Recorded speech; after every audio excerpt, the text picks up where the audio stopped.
Bismillahirrahmanirrahim.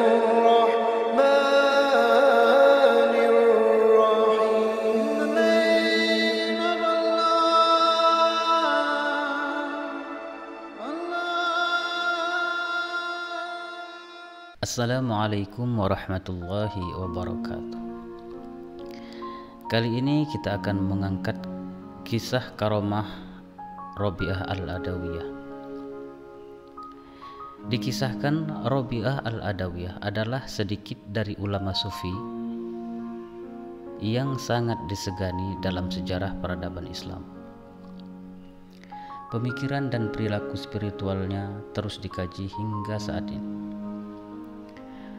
Berbagai macam kisah hidupnya pun sudah banyak dikupas dan ditulis dalam banyak buku, termasuk soal ajaran cinta. Selain Jalaluddin Rumi, Rabi'ah Al-Adawiyah adalah seorang sufi yang mengusung mazhab cinta. Cintanya kepada Allah begitu dalam dan kuat sehingga ia tidak mampu mencintai yang lain karena cintanya hanya untuk Allah. Rabi'ah menyembah Allah dengan dasar cinta, bukan karena takut atau berharap sebagaimana kebanyakan orang. Karena saking cintanya kepada Allah, Rabi'ah pernah berujar bahwa ia tidak mendambakan surga dan tidak takut kalau dimasukkan neraka. Rabi'ah dikenal sebagai hamba yang sangat patuh dan taat kepada Allah. Bahkan setiap hembusan nafasnya selalu diiringi dengan zikir kepada Allah. Dalam urusan beribadah kepada Allah, ia adalah orang yang sangat istiqamah. Ketaatan yang begitu tinggi kepada Allah membuatnya dikenal sebagai waliullah. Memang ada ungkapan bahwa hanya wali Allah yang mengetahui wali Allah lainnya. La ya'riful wali illa wali. Tapi sebagaimana yang dikemukakan Syekh Jarruk, setidaknya ada 3 sifat yang dimiliki seorang wali: mengutamakan Allah, hatinya berpaling dari makhluknya, dan berpegang teguh pada syariat Nabi Muhammad SAW dengan benar. Jika merujuk pada indikator ini, maka Rabi'ah adalah memang seorang wali Allah. Selain ketiga tanda tersebut, seorang wali Allah biasanya memiliki karomah, sesuatu yang berbeda dari sewajarnya. Dalam hal ini, Rabi'ah juga memiliki cerita kisah yang menggambarkan karomahnya. Berikut ini adalah sejumlah karomah yang dimiliki oleh Rabi'ah Al-Adawiyah sebagaimana yang tercantum dalam buku Rabi'ah, Pergulatan Spiritual Perempuan, karya Margaret Smith.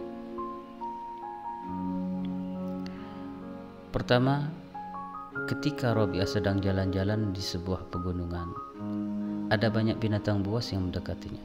Anehnya, binatang-binatang tersebut tidak menyerang Rabi'ah dan sangat jinak kepadanya. Mereka bermain bersama. Tiba-tiba Hasan Al-Basri muncul dan mendekati Rabi'ah. Seketika binatang-binatang buas tersebut menampakkan wajah buasnya dan pergi meninggalkan Hasan Al-Basri. Yang kedua, suatu hari Rabi'ah melakukan perjalanan haji ke Baitullah Mekah dengan menaiki unta. Di tengah jalan, unta yang dinaiki tersebut mati. Langsung saja Rabi'ah berdoa kepada Allah. Tidak lama setelah itu, untanya hidup kembali.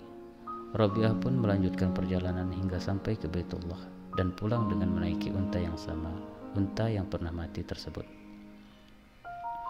Yang ketiga, suatu malam ada 2 orang teman Rabi'ah yang datang ke rumahnya.